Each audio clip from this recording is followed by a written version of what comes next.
país da América Central, a Nicarágua é uma das nações mais importantes da região, pautada principalmente pela exuberância da sua paisagem.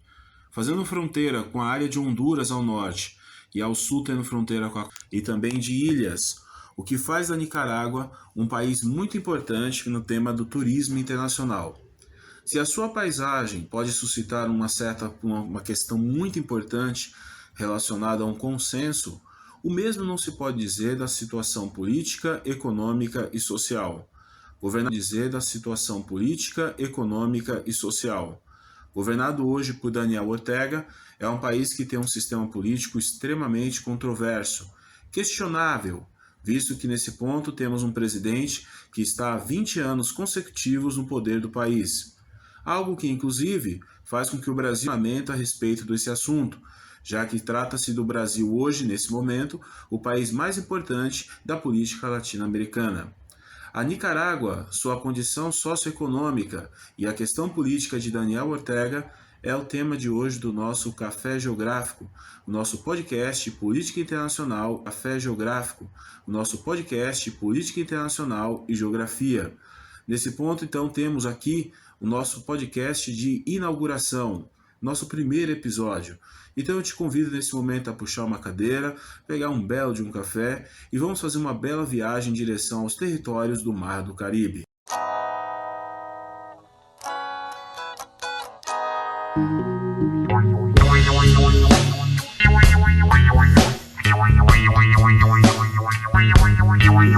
A Nicarágua está na América Central, território que vai ser de forte influência geopolítica dos Estados Unidos desde o século. Momento importante, onde vemos que o território americano passava por um processo fundamental de expansão territorial. Momento que é conhecido como Marcha para o Oeste, instante no qual percebemos que os Estados Unidos está consolidando a exploração de petróleo e adotando os princípios da...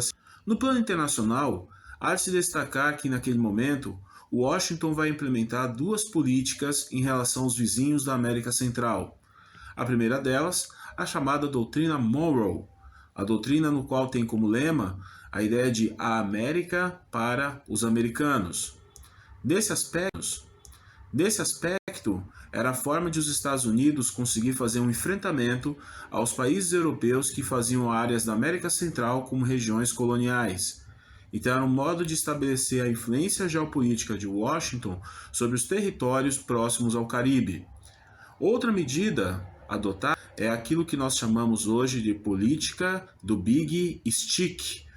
Política do Big Stick, o grande porrete, que nesse ponto foi uma forma encontrada por Washington de demarcar uma intervenção militar em territórios que fossem contrários aos princípios de política internacional adotados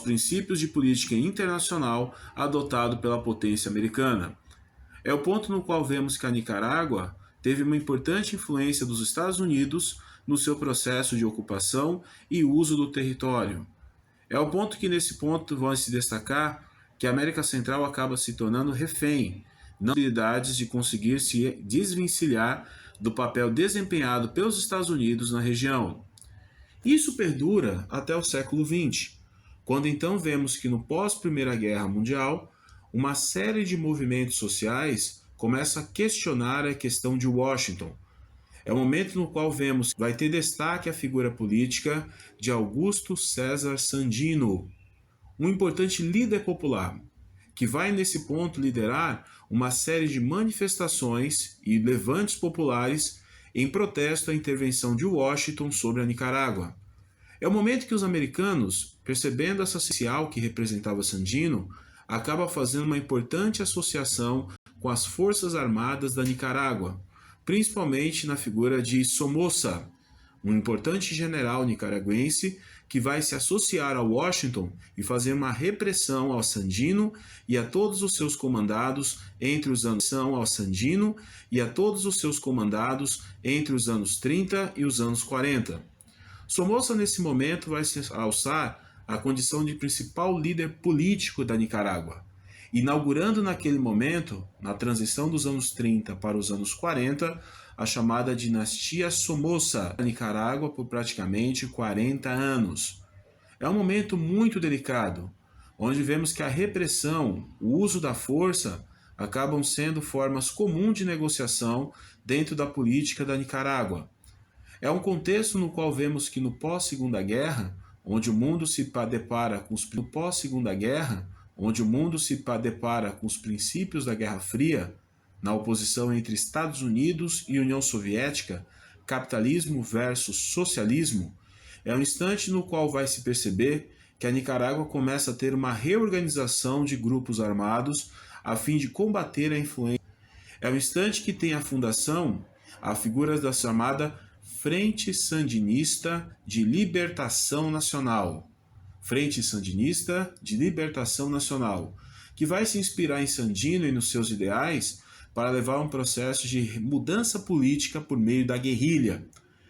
Daniel Ortega, ainda um jovem à época, e no final dos anos 60, é um estudante de direito, Daniel Ortega, que vai nesse momento abandonar a carreira acadêmica e abraça o sistema de guerrilha, tentando combater Somoza e a sua dinastia que governava a Nicarágua.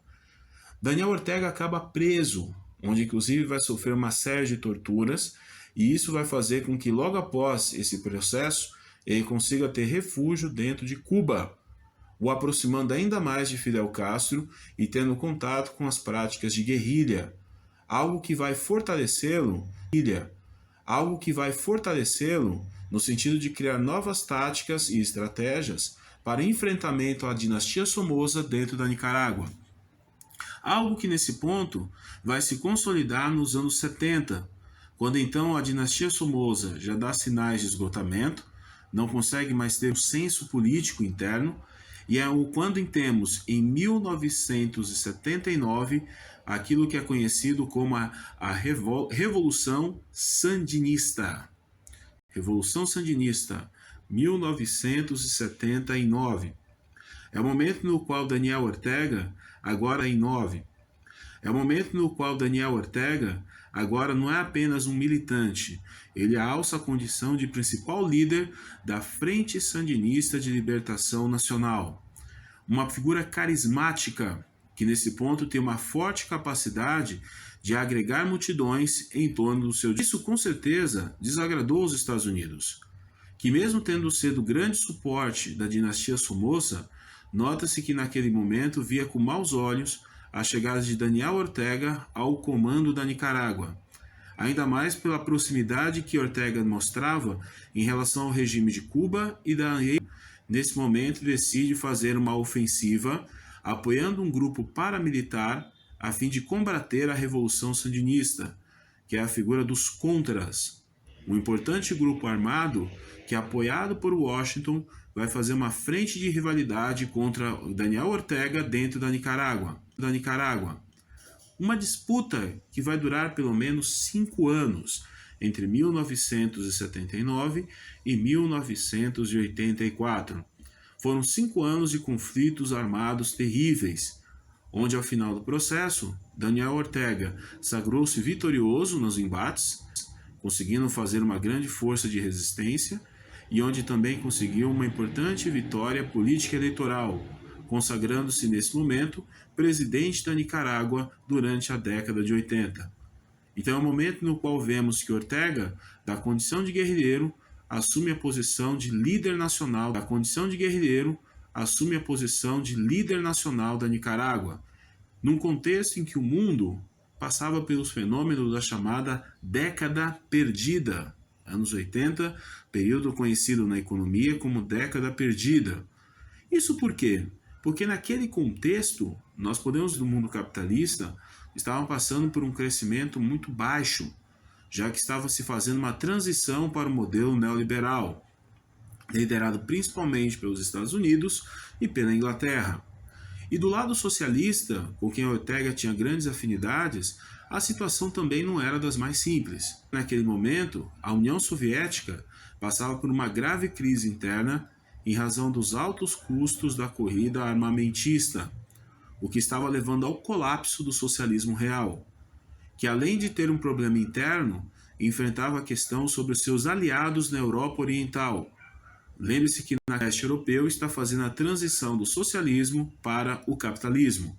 Momento então que vemos que o contexto internacional adverso e a dificuldade da Nicarágua em modernizar o sistema produtivo vão fazer com que, no final dos anos 80, Ortega acabe perdendo popularidade, o que vai ter um impacto direto sobre as eleições nacionais de 1990, quando a oposição assume o poder na Nicarágua. É a saída de Daniel Ortega do poder, mas não representou de forma alguma o fim da sua força política, que vai retomar o controle do país no começo dos anos 2000. A gente dá uma pausa rápida, a gente tomar um café expresso nesse momento, e logo em seguida vamos mencionar sobre a situação da Nicarágua nos anos 2000 e como Ortega chega à condição de quarto mandato presidencial em 2024. É rápido, já voltamos.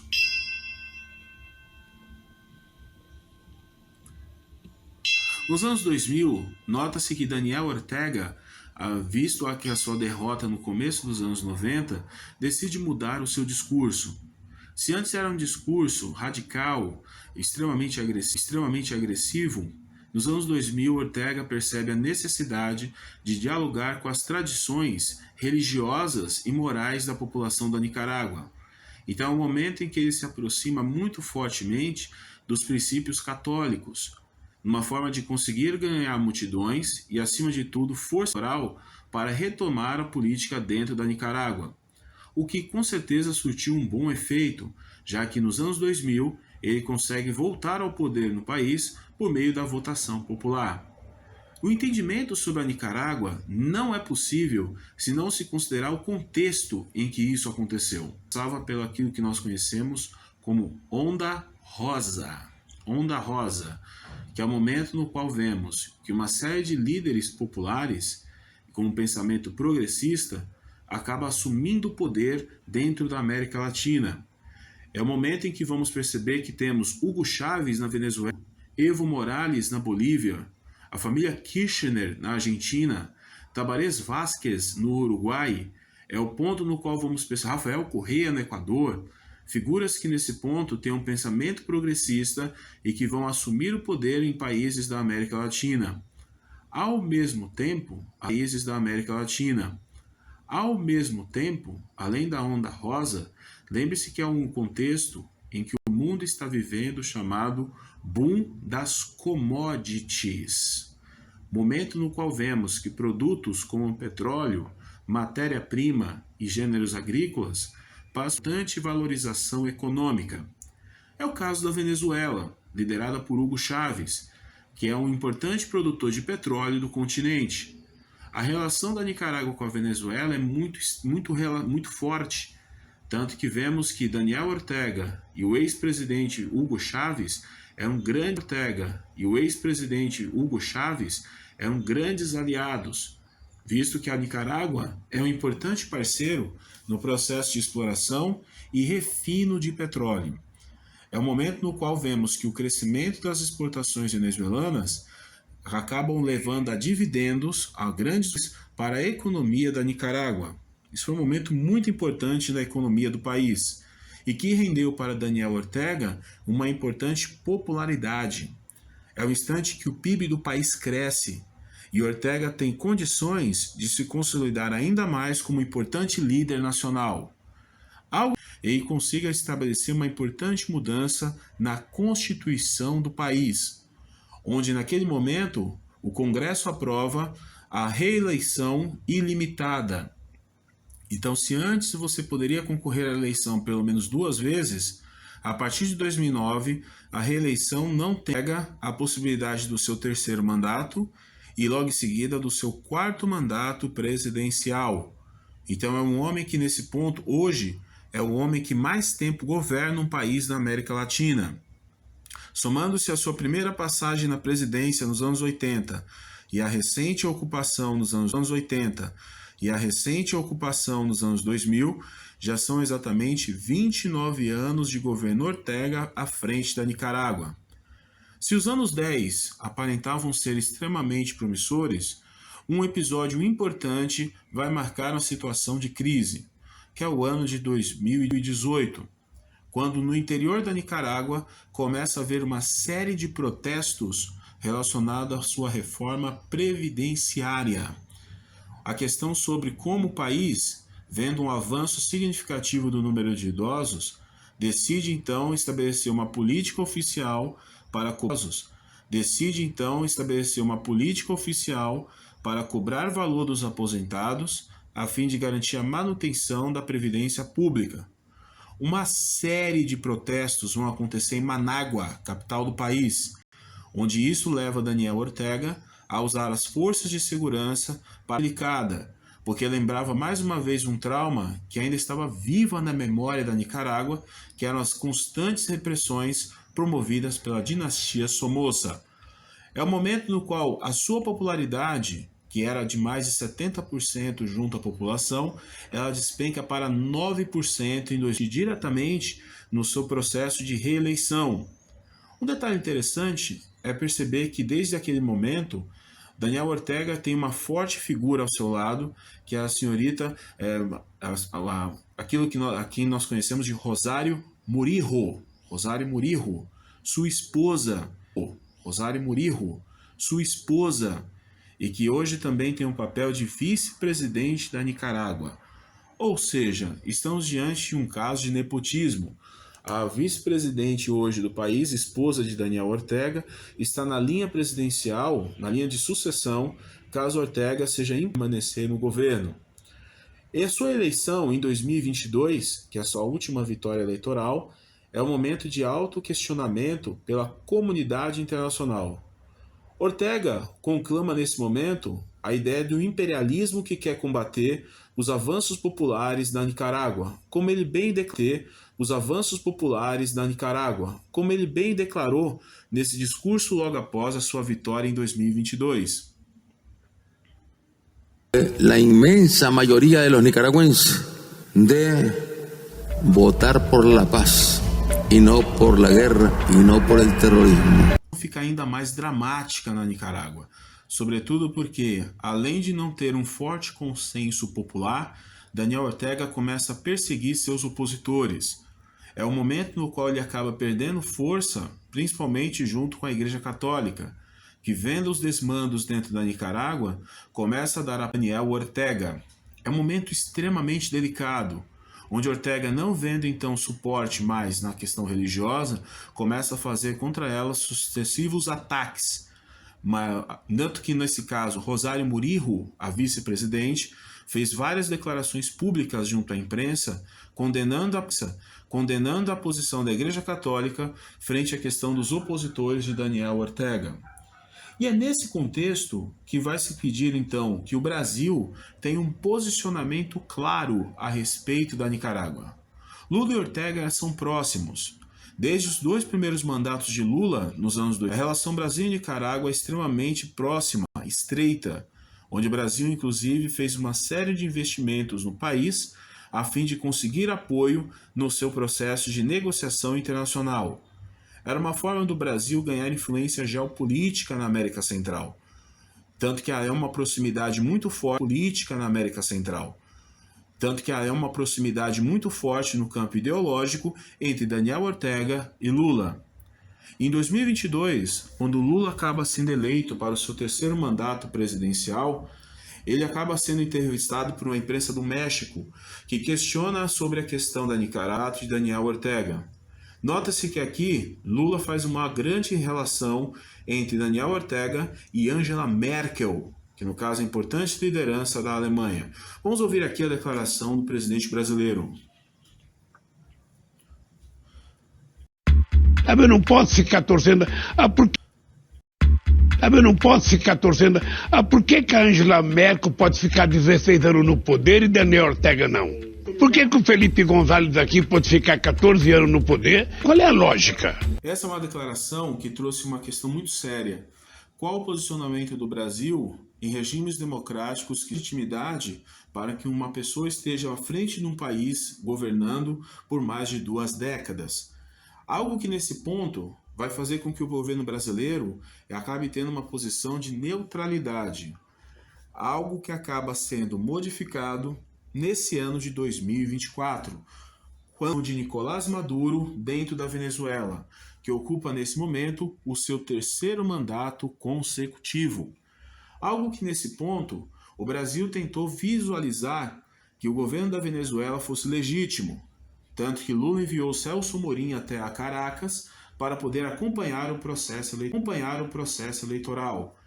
Momento no qual vemos que quando as urnas foram fechadas e a vitória de Maduro foi declarada, o mundo questionou sobre a legitimidade desse processo eleitoral. O Brasil tentou nesse ponto acreditar na confiabilidade das urnas, algo que 2 semanas depois, o Ministério das Relações Exteriores emitiu uma nota exigindo maior transparência do processo eleitoral. Então é um momento que o Brasil tem uma mudança na sua perspectiva de política estrangeira, na ideia de não concordar plenamente com a eleição de Nicolás. Esse é um episódio muito importante que nós vamos ter logo mais aqui no nosso Café Geográfico, uma discussão específica só sobre a Venezuela. Esse é um tema muito controverso e que merece um capítulo especial. Mas o que a Venezuela tem a ver com a Nicarágua? É o fato de que tanto Maduro como Ortega são parceiros, e são países que têm uma importante relação no processo de exploração de petróleo. Quando o Brasil tem um posicionamento que se assemelha muito com aquilo que foi declarado tanto pelos Estados Unidos como pela União Europeia, é o momento que Daniel Ortega faz uma manifestação em relação ao pleito eleitoral na Venezuela. E essa é uma situação delicada, pois além de ter uma grave crise interna, a Nicarágua também estabelece um problema na sua política internacional, algo que parece que não tem fim, visto que agora, com a questão do estremecimento na relação diplomática com o Brasil, hoje podemos observar que a Nicarágua passa por uma situação que parece não ter solução. É o momento no qual vemos que a América Latina, já tão judiada historicamente pela questão de golpes de Estado e modelos autoritários, se vê novamente numa situação dramática, algo que nesse ponto vai exigir do Brasil um papel de liderança sobre como o país, na condição de maior território da América Latina, pode se posicionar frente a governos que estão há muito tempo no comando das nações latino-americanas. Essa é a condição latina, sempre marcada por regimes contraditórios e por figuras autoritárias que permanecem um bom tempo no poder. Esse é o nosso Café Geográfico. A você que esteve aqui conosco nesse momento, meu muito obrigado. Eu te convido a deixar um like para nós aqui, dar essa força para o nosso canal, para a nossa iniciativa. Inscreva-se no nosso canal, assine as notificações. Ajude o algoritmo do YouTube a te informar dos nossos novos episódios e dos novos projetos que estarão aqui conosco. No nosso próximo episódio, vamos tratar a respeito do foco de queimadas, um assunto muito pertinente do Brasil de 2024. Dependente do horário em que você me ouve nesse momento, no Brasil e no mundo, bom dia, boa tarde, boa noite e boa sorte.